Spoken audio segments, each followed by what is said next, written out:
Nagsimula ang kabanata sa eksena kung saan kinakausap ng kaluluwa ni Sukuna si Megumi upang tanungin ito kung bakit gusto pa ni Megumi na mabuhay. Gayong hinayaan nito si Sukuna na sakupin ang kanyang katawan.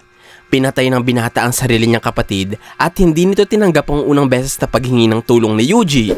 Lahat ng mga pinagsasabi ni Sukuna ay kagagawan niya at hindi ni Megumi, kaya isa lamang itong pagmamind condition sa binatang sorcerer.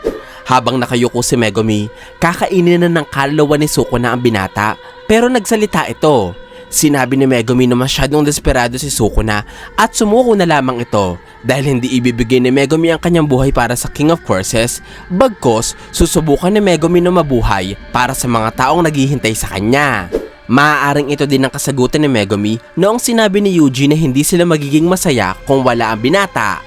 Habang unti-unting nababasag ang barrier ng Domin expansion ni Yuji, humihiwalay naman ang katawan ni Megumi sa kaluluwa ni Sukuna. Nagkawasak-wasak ang orihinal na katawan ng King of Curses. Ang kanyang mga daliri ay naglaglagan sa lupa at ang huli niyang buhay ay naiwan sa isang kumpol ng laman. Resulta ito ng pagkawala ng katawang kanyang ginagamit. Tiningnan ni Yuji si Sukuna na parang isa itong dumi na nakakalat sa daan.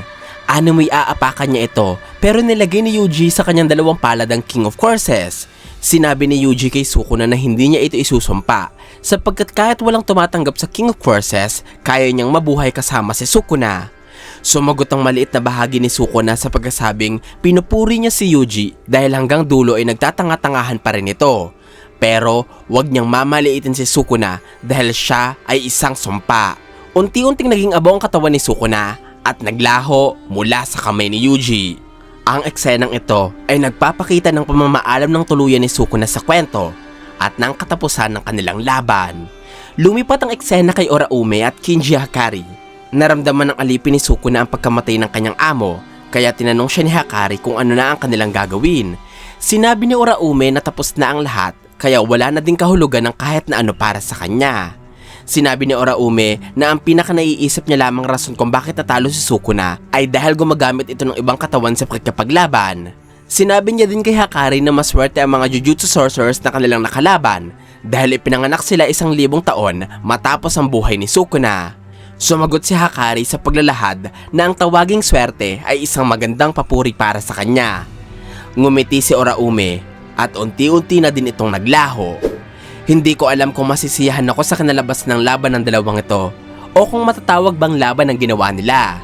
Ang sunod sa eksenang ipinakita ay ang pagkagising ni Megumi mula sa pagkakatulog. Nakita niya sila Yuji at Nobara na sinusubukan siyang supresahin pero nahuli niya ang mga ito. Agad na nagbanding ang tatlong estudyante ni Gojo at pinag-usapan nila ang kanilang mga kamuntikan ng kamatayan. Lahat silang tatlo ay inakala ng marami na hindi na makakabalik pa.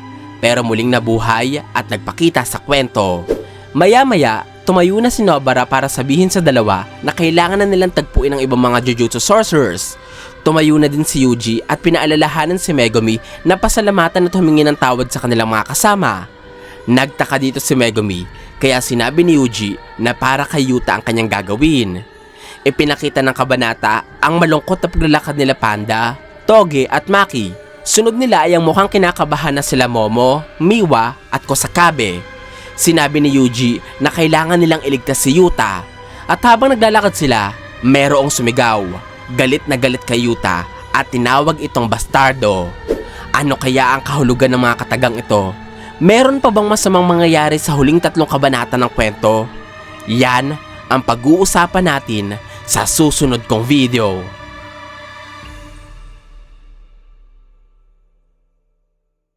Ito po ang spoilers ng chapter 268 ng Jujutsu Kaisen. Sana po ay nagustuhan nyo ang aking paliwanag. Kung may mga katanungan pa kayo o gustong idagdag ay wag po kayong mahihiyang mag-iwan ng komento sa ibaba. Maraming salamat po sa panonood ng aking videos. Ako po si J.E. Hanggang sa muli!